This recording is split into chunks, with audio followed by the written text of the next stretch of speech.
Old home week, you know. That's the whole reason for being out here. Right. Just try to get a couple of You said memories. Yeah. Always fun to play with you. Fun to play with Tim because Tim left Aberdeen before I really started playing in bands, so we didn't get a chance much to play when I first started playing in bands. He was gone, so that's always a great thing. There have been a lot of cool moments where you get people on stage. The first time Scott Grote came back for it was great because I hadn't seen Scott in quite a while, and I think he really had a good time and really had a lot of fun. And the interesting and silly moments too, when we had the guy that was running for Congress a couple of years ago that got up and wanted to sing political songs that were all about his campaigns. And we were kind of chuckling behind the scenes. That was pretty funny.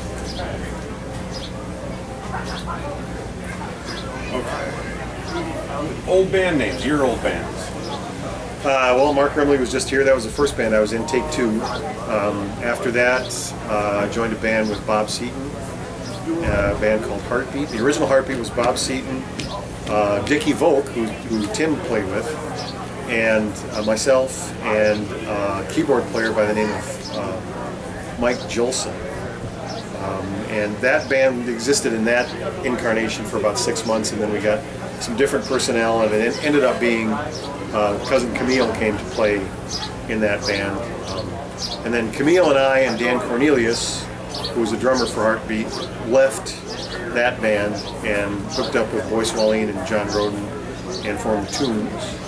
And we were a band for a couple of years, and then the next band I was in was again with John and some other people, Little Debbie and the Snack Cakes.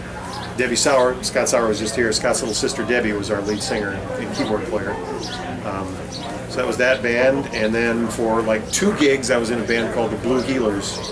We did about 2 gigs, and then I ended up going back to Northern, back to school, and that was pretty much kind of my Aberdeen career. I quit playing in bands then.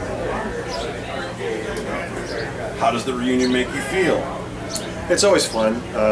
It's a lot of work to get it going, as you know, and get things set up and get here and bring all the stuff that you need to bring. But it's always fun to play, and even though the crowd is not necessarily here for us, they're just here to hear some music. It's good every now and then when you hear good things from them and people get up and dance and have fun. So yeah, it's always a good time. So if this is the last one, how does that make you feel? Well, I hope it's not.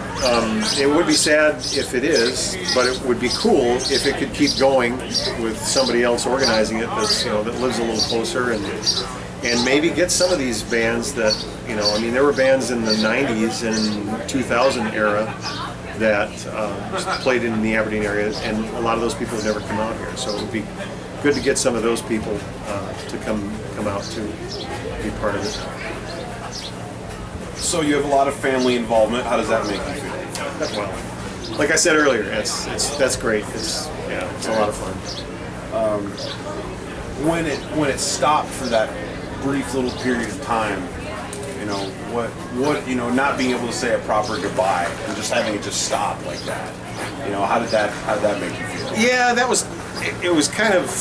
just kind of disappeared, mostly because Hank was no longer involved, and then Don Giese was no longer involved, and so the people that had been kind of the core group, and Gordy Zenz had been involved in helping get it set up and being here all the time too, and Gordy kind of dropped out.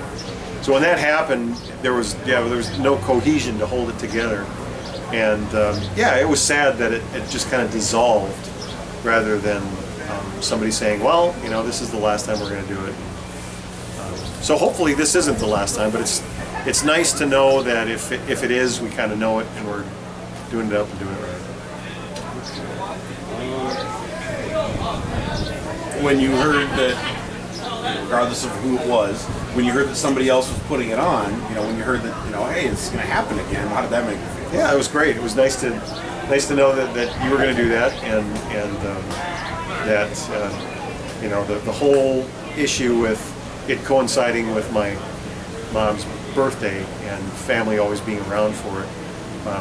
So yeah, not only the family that plays on stage, but all my siblings have come out to see it at one time or another too. So yeah. What would you like to say to Hank Bauer?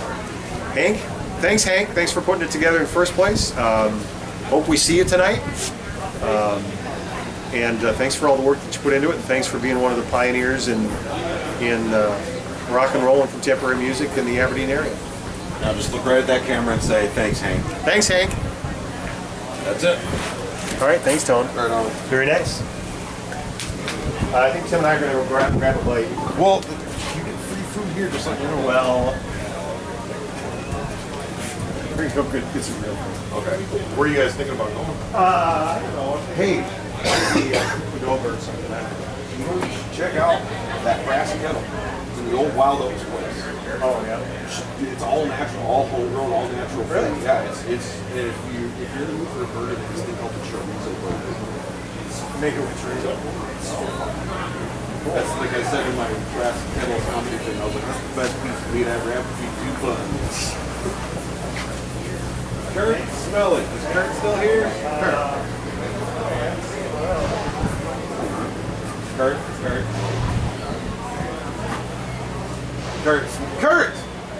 Kurt, smell it.